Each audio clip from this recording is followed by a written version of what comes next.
The cost of living crisis is top of mind for Canadians and the politicians they've elected. One of the bills being debated in the House of Commons right now aims to create a new Canada Disability benefit that would provide more funding to working-age Canadians with disabilities.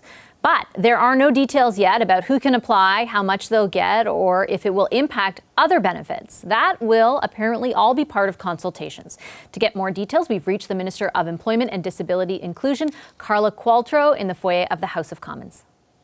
Hi, Minister Qualtrough. Good to have you back on the program. Hi there. I appreciate you making the time. I wanted to ask you about this bill, and specifically the way in which your government is characterizing it as transformative. Yep. We don't at this point yet know, though, through the legislation, who will be eligible and exactly what they will be eligible for. How can Canadians have confidence that it will, in fact, be transformative?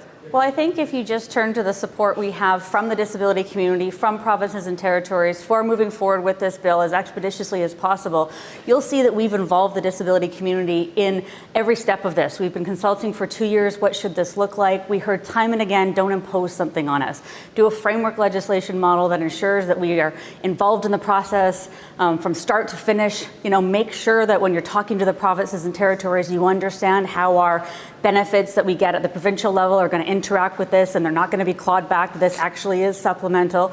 So it's groundbreaking in the sense of it's going to address the incredible levels of poverty for the working age Canadian with a disability. 23%. Could you imagine 1 in 4 working age Canadians with disabilities live in poverty? But it's also a different way of working with the disability community, almost along the lines of co-development, to ensure that they actively are participating in every step of the way. I think I just want to underline the statistics that you put out there, because that compares to people with severe disabilities, 28.3% of them, ages 25 to 64, are living below the poverty line, compared to 10% of people without disabilities. So it is something that is worth underlining for people watching. And do you want to know a really other interesting stat is once people hit age 65, the poverty rate of Canadians with disabilities goes down to 9%.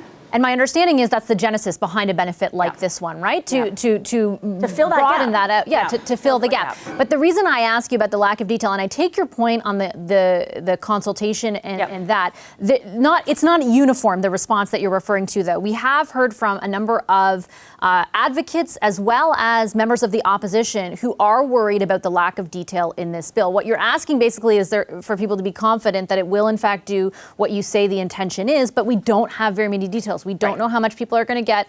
We don't know if it's going to require a clawback. We don't know if it'll be indexed to inflation as it is right now versus last year's. Why aren't some of those more salient points addressed in the legislation?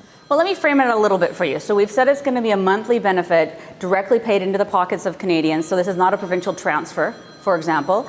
It's going to be modeled after the GIS, so it's income supplement. It's meant to lift people out of poverty, so to get people to that, $20,000, $25,000 mark, depending on where you are in the country. So it's going to have to be substantive enough, and potentially around the GIS type level to ensure that people actually are lifted out of poverty. We don't know exactly how, the exact amount, and I guess what I can assure you is, of course, through the regulatory process, through our commitment to continuing to work with the disability community, we wanted to get this bill into law, put a stake in the ground, start negotiating with provinces. And, I've been very clear in terms of red lines with the provinces that we are not going to be in a position where anyone is no better off because this isn't a transfer. This isn't replacement income. This is supplemental income.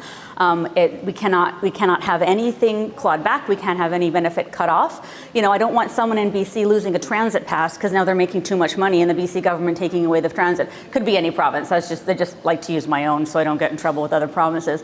But the point is that this is not the end of discussions. This is in some ways the beginning of working and continuing to work on the details. And there will be a very public process around the regulations to put those very, specific details that you're talking about into regulation. And within the broader context of the complexities of the provincial and territory systems. And so how long do you anticipate that regulation establishment process will take? And I'll frame it for you. Why I'm asking is because there are a number of people who would be watching tonight wondering when they might be receiving this benefit, whatever it ends up being. And that timeline is unclear to me right now.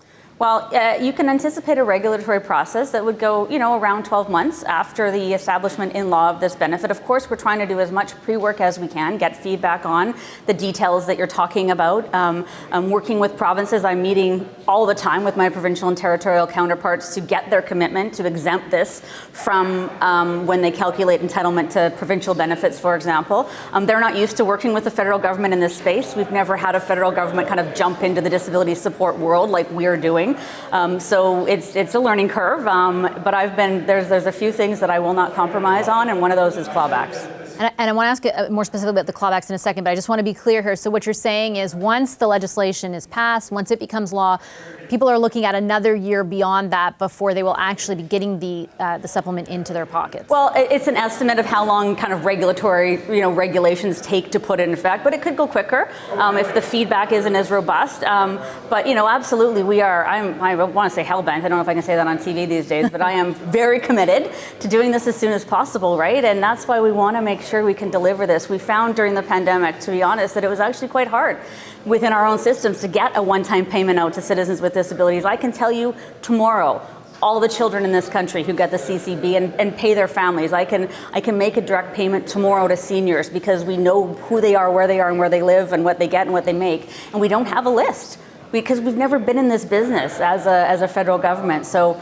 again, working with provinces and territories, figuring that all out is all the hard work that's going on right now. And certainly you can say hell-bent, and I'm sure Canadians are glad to hear that tonight. But with great respect, I do have to challenge you on how fast your government has moved in this space, or how fast you haven't, actually, because this is something you talked about, your government talked about in the throne speech back in 2020. Yep. We're well into 2022 right now. What do you say to people who were counting on some kind of action from your government way sooner than another year from now? Well, I want to reassure them that we have not stopped working since the very first time we committed to do the CDB and the speech for the throne in the same time 2 years ago.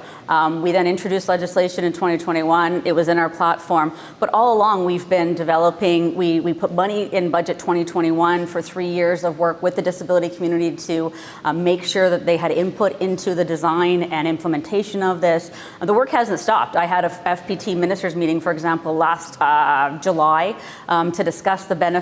The legislative process is a very important track. But honestly, the FPT negotiation process is the thing that's going to be the game changer as we negotiate with provinces and territories on this. It's symbolic of our work, and it's necessary from a legal point of view, but we have been working nonstop with the disability community, nonstop with provinces and territories. We are way further ahead on this than we were 2 years ago. Have you secured, and can you share with our audience tonight, guarantees from any provinces, and if so, which are they, to not claw back? Yeah, I can't share that right now, partially because it's not technically established in law and there's no formal contracts or arrangements between. I've heard incredible feedback from Atlantic provinces, from my own province. And to be honest, nobody has said no to wanting to work with us to figure this out. But I can tell you, when I negotiated CERB clawbacks, we weren't successful in every province. I can tell you, though, for the CCB, we were. So when the country decided we wanted to lift children out of poverty, we reached agreements in this government with every province and territory so that no province and territory claws back the CCB. Most provinces and territories, and it could be all, I just don't have that data, are not clawing back the housing benefit for using, and I'm using the term improperly, I apologize, more likely they're not considering this money when they calculate entitlement to their benefits. It's like they would be clawing back their benefits, but they're not considering this income. The CCB isn't considered income for the purpose of any disability support program in this country, and that's what I think we can do again with this. But you don't have any formal update, and you can't until it's law? Is that your position? That's my preference, yes. And part of it is tactical in terms of working with my PT colleagues and making sure that, as we work behind the scenes, that I'm not calling anybody out before they've made decisions that they might regret, but I'm on top of them. Let me tell you that much. Okay, I'll leave it there. Thanks for your time, Minister Qualtrough. My pleasure, Vashi. Thanks for having this conversation. Hi, I'm Vashi Capellos, host of Power in Politics. See more of our show by subscribing to the CBC News channel or click the link for another video.